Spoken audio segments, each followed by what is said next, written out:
अस्सलाम वालेकुम। आज के लेक्चर में मैं आपके साथ बीएसएन थर्ड ईयर के करिकुलम को डिस्कस करूंगी, उन सारे इंपॉर्टेंट चीज़ों को डिस्कस करूंगी जिसको आपने बीएसएन थर्ड ईयर में ज़रूर फोकस करना है।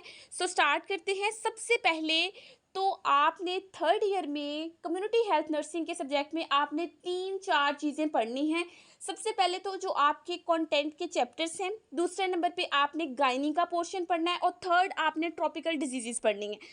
मैं आपको बताऊंगी कि कौन कौन से आपने चैप्टर्स पढ़ने हैं और आप इसे किस तरीके से अच्छे से कवर कर सकते हो। पहला जो यूनिट है आपका वो है इंट्रोडक्शन टू रिप्रोडक्टिव हेल्थ। इसके सिर्फ और सिर्फ अगर यहाँ पे हम ऑब्जेक्टिव सीखें तो ऑब्जेक्टिव सिर्फ 2 हैं, लेकिन ये यूनिट क्योंकि आपकी नवीद आलम की बुक में दिया हुआ है आपने उसे वहीं से करना है। सारी चीज़ें उसमें डिस्कस की गई हैं, जिसमें इंट्रोडक्शन है, कौन कौन से कंपोनेंट्स हैं, उसके बाद कॉजेज ऑफ हाई मोर्टेलिटी, वो सारी चीज़ें। और ये जो इंट्रोडक्शन टू कम्युनिटी है, इंट्रोडक्शन टू रिप्रोडक्टिव हेल्थ है, ये आपका सेफ मदरहुड वाले चैप्टर के साथ कोरिलेट करता है। उसके अंदर जो कंटेंट है और जो इसमें कंटेंट है वो मैच करता है। आपने वहाँ से इस चैप्टर को नवीद आलम की बुक से करना है। उसके बाद आपका सेकंड यूनिट जो है that is of immunisation. Immunisation का एक एक सवाल, ईपीआई स्केड्यूल क्या है, उसके बाद कौन कौन सी डिजीज़ हैं, वैक्सीन के टाइप्स, लाइव एटेन्यूएटेड वैक्सीन है, किड वैक्सीन है, टक्सॉइड वैक्सीन है। उसके बाद है जी इम्पॉर्टेंट्स क्या क्या हैं, उसके बाद है कोल्ड चेन का कॉन्सेप्ट। ये सारी की सारी चीज़ें आपके नवीद आलम की बुक में डिस्कस की गई हैं। ये पहले 2 चैप्टर हो गए, एक तो रिप्रोडक्टिव हेल्थ आपने वहाँ से पढ़ना है, दूसरा आपका इम्यूनाइजेशन का चैप्टर है। तीसरा बेटा है आपका फैमिली सेंटर्ड केयर का। अच्छा, फैमिली सेंटर्ड केयर क्योंकि ये चैप्टर आपकी नवीद आलम की बुक में नहीं दिया, इसको आपने करना है अपनी स्लाइड से। ये एक इम्पॉर्टेंट चैप्टर है जिसमें फैमिली के बारे में बताया। वैसे ही बहुत बेसिक चैप्टर है कि फैमिली की टाइप्स कौन कौन सी हैं, फैमिली का फंक्शन क्या है। ये सारी चीज़ें बहुत बेसिक हैं, लेकिन आपने इसे करना ज़रूर है। ये आपका इम्पॉर्टेंट चैप्टर है। उसके बाद है आपका unit number 4 that is of safe motherhood और न्यूबॉर्न केयर रिलेटेड। अच्छा, ये जो चैप्टर है ये बहुत इंपॉर्टेंट है, बहुत ज़्यादा इंपॉर्टेंट है। इसका एक एक क्वेश्चन इसमें देखें, फिजियोलॉजिकल चेंजेस कौन कौन से हैं प्रेगनेंसी में। अच्छा, इसके ऊपर मैंने एक लेक्चर बनाया हुआ है, आप उसे ज़रूर देखिएगा, वो बहुत अच्छा लेक्चर है। उसके बाद है हमारे पास causes of maternal mortality in Pakistan.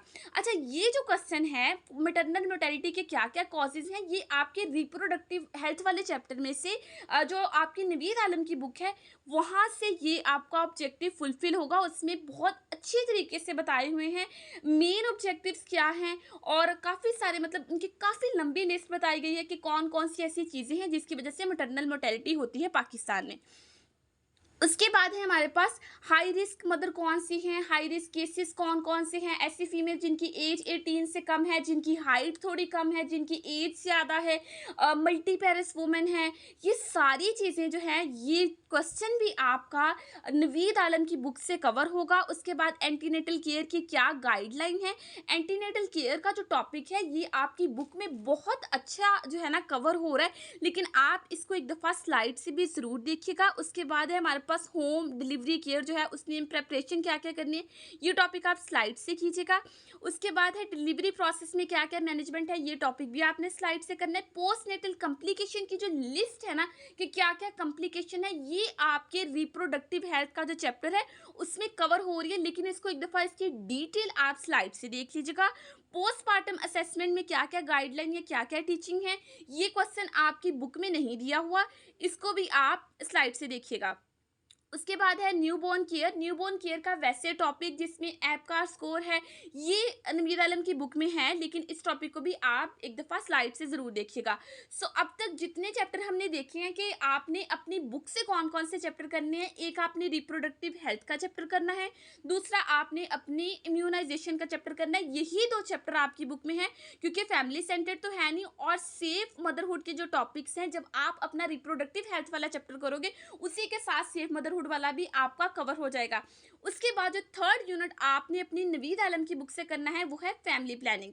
अच्छा, फैमिली प्लानिंग बहुत ज़्यादा इंपॉर्टेंट चैप्टर है। इसके जो जो मेथड्स हैं फैमिली प्लानिंग का, गोल क्या है, इसके कंपोनेंट्स क्या है, इसकी डेफिनेशन क्या है, हर एक चीज़ जो आपके चैप्टर में एक्सप्लेन की गई है नवीद आलम की बुक में वो आपने ज़रूर करनी है। उसके अलावा कुछ 1-2 क्वेश्चन आप देखेंगे कि जो जिसमें रोल ऑफ नर्स क्या है इन फैमिली प्लानिंग, ये आप जो क्वेश्चन है इसको आप कीजिएगा अपनी स्लाइड से। अब देख लीजिएगा जिस तरीके से स्टेप्स ऑफ काउंसलिंग क्या है, उसकी इंपॉर्टेंस क्या है, ये चीज़ें आप देखिएगा स्लाइड से। लेकिन जिस तरह कॉन्ट्रासेप्टिव्स के मेथड क्या क्या हैं, एडवांटेजेस क्या हैं, डिसएडवांटेजेस क्या है, ये नवीद आलम की बुक में बहुत अच्छी तरीके से दिया गया है। सो आपने इसे वहीं से ही करना है। उसके बाद जो आपने अपना जो आपका लास्ट चैप्टर है इस कंटेंट के अकॉर्डिंग, एडोलेसेंट रिप्रोडक्टिव हेल्थ, ये 3 बेसिक जो है ना क्वेश्चन इसमें दिए हैं और ये आपका स्लाइड से टॉपिक कवर होगा, ये आपने बुक से नहीं करना। सो बेसिकली अगर मैं बुक से आपको बताऊं तो आपके एक रिप्रोडक्टिव हेल्थ का चैप्टर है, एक इम्यूनाइजेशन का चैप्टर है और उसके बाद आपका फैमिली प्लानिंग का चैप्टर है। ये सिर्फ और सिर्फ 3 यूनिट आपके बीएसएन थर्ड ईयर के आपके जो नवीद आलम की बुक है वहाँ से कवर हो रही है। ये सारे के सारे चैप्टर, चाहे वो फैमिली सेंटर्ड है, चाहे वो फैमिली प्लानिंग है, चाहे वो सेफ मदरहुड है, ये बहुत बहुत बहुत ज़्यादा इंपॉर्टेंट है। आपने इनको अच्छे तरीके से करना है और अपनी बुक से ही करना है। उसके बाद अगेन इसके जो ऑब्जेक्टिव्स हैं यहाँ पे डिस्कस किए गए हैं कि नर्स का क्या रोल है, वही रिप्रोडक्टिव हेल्थ ही मैं आपको सारी बातें बता चुकी हूँ। दरअसल इसमें मैं आपको बताऊंगी सेफ मदरहुड वाले चैप्टर से रिलेटेड, क्योंकि सेफ मदरहुड चैप्टर में बहुत सारी चीज़ें हैं और जितना भी आपका गायनी का पोर्शन आता है वो आपके इस यूनिट से रिलेटेड आता है। जिस तरीके से अब आपने गायनी में अगर आप पढ़ रहे होगे कि हम प्री क्लैम्पशिया पढ़ रहे हैं, मतलब प्रेगनेंसी इंड्यूस हाइपरटेंशन है, ये सारी चीज़ें या प्रेगनेंसी से रिलेटेड जो टेस्ट करवाए जाते हैं जिसमें HCG का लेवल चेक किया जाता है और भी बहुत सारे टेस्ट हैं, वो सारी की सारी जो आप गायनी पढ़ रहे हो वो दरअसल इस चीज़ से रिलेट करती है, सेफ मदरहुड वाले चैप्टर से रिलेट करती है। और गायनी में भी बहुत सारे बच्चों को ये कन्फ्यूजन होती है कि हमने कौन सी ऐसी चीज़ें हैं जिनको हमने बहुत अच्छे तरीके से करना है या कौन सी ऐसी चीज़ें जिनको हम ज़्यादा फोकस करें। तो बेटा उसमें stages of labour, mechanism of labour, उसके बाद लेबर की स्टेजेस की क्या क्या मैनेजमेंट है और इसके अलावा बहुत सारे जो बेसिक टर्म्स हैं और बेसिक जो फिजियोलॉजिकल साइंस ऑफ प्रेगनेंसी है, फिजियोलॉजिकल चेंजेस ऑफ प्रेगनेंसी है, ये सारी चीज़ें आप पहले नंबर पे तो आप यहाँ से देखिएगा ना कि एंटीनेटल विजिट का क्या स्केड्यूल है। ये इंपॉर्टेंट क्वेश्चन है, ये पास पेपर में आया हुआ क्वेश्चन है और ये आपकी बुक में भी दिया हुआ क्वेश्चन है। उसके बाद है जी कौन कौन सी मैटरनल इम्यूनाइजेशन होनी चाहिए, डायग्नोस्टिक टेस्ट क्या है, फिजियोलॉजिकल चेंजेस ऊपर भी डिस्कस हुआ था, यहाँ पे भी डिस्कस हुआ है और ये बहुत बहुत बहुत ज़्यादा इंपॉर्टेंट क्वेश्चन है। उसके बाद है हमारे पास इस तरीके से अगर एमनियोटिक फ्लूइड है वो कैसे बनता है, उसका क्या फंक्शंस है, उसके फंक्शंस बहुत इंपॉर्टेंट है। अगर एमनियोटिक फ्लूइड कम हो जाए या बहुत ज़्यादा हो जाए उसकी क्या मैनेजमेंट होगी, उसको किस तरीके से मैनेज किया जाए, ये सारी चीज़ें आपके दरअसल गायनी के कंटेंट से रिलेटेड हैं।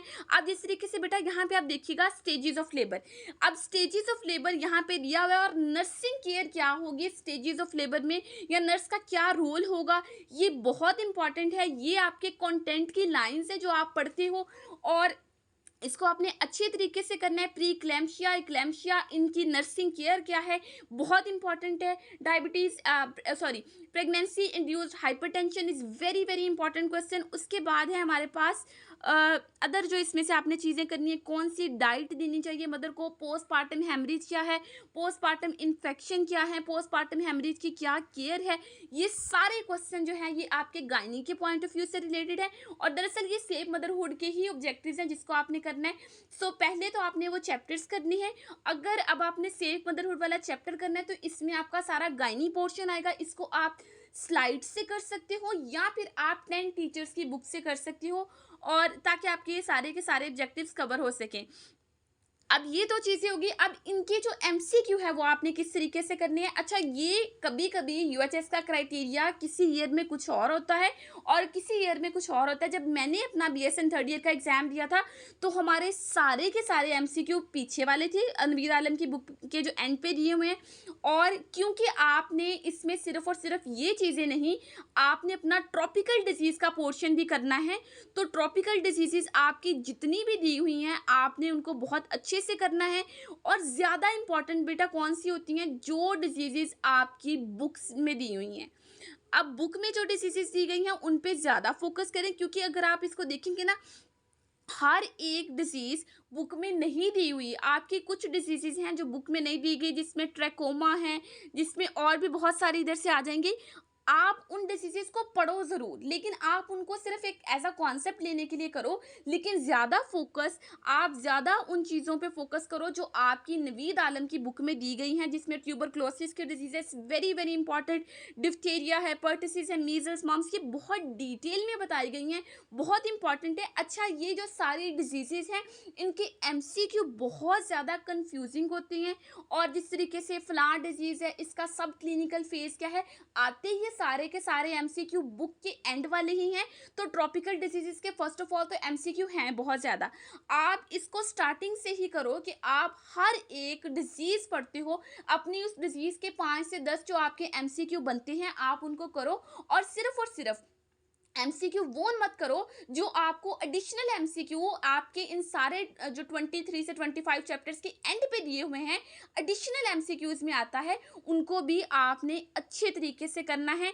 डिजीजेस आप ऑब्वियसली बात है करोगे, रीड आप सारी करोगे, क्योंकि हर एक डिजीज तो पहले नंबर पे बुक पे दी नहीं गई, आप उन्हें स्लाइड से करोगे। लेकिन जो डिजीजेस आपकी बुक में दी गई हैं, आप उन पे बहुत ज़्यादा अच्छे तरीके से फोकस कीजिएगा। इसके जो एमसीक्यू हैं वो थोड़े टफ होते हैं, थोड़े कंफ्यूजिंग लगते हैं, याद करने में थोड़े मुश्किल होते हैं, लेकिन आपने वो भी वहीं से करने हैं। एमसीक्यू तो आपके नवीद आलम की बुक वाले ही आएंगे, लेकिन आपका जो गाइनिंग का पोर्शन है और आपने बुक से जो चैप्टर करने हैं बीएसएन थर्ड ईयर के, वो सिर्फ और सिर्फ आपके 3 चैप्टर्स हैं। 3 चैप्टर्स साथ अपने अपने गाइनिंग का पोर्शन करना है और ट्रॉपिकल डिजीज का पोर्शन करना है। ट्रॉपिकल डिजीजेस के आपके 2 क्वेश्चन तो पक्के होते हैं, सो आप इन डिजीजेस को अच्छे तरीके से करें, ताकि आपके जो वो एससीक्यू हैं, 2 एससीक्यू पक्के होते हैं, तो आपके 2 एससीक्यू वहाँ से बहुत अच्छे तरीके से हो सके। एमसीक्यू क्योंकि आप ट्रॉपिकल डिजीजेस के भी करोगे, कम्युनिकेबल डिजीजेस के जो सारे दिए हुए हैं, और रिप्रोडक्टिव हेल्थ के भी करोगे, इम्यूनाइजेशन वाले चैप्टर के भी करोगे, तो एमसीक्यू भी आपके बहुत अच्छे से होंगे। और ये सारी चीज़ें भी आई होप सो कि ये वीडियो आपके लिए बहुत ज़्यादा बेनिफिशियल रहे। So kindly do like, share and subscribe to my YouTube channel.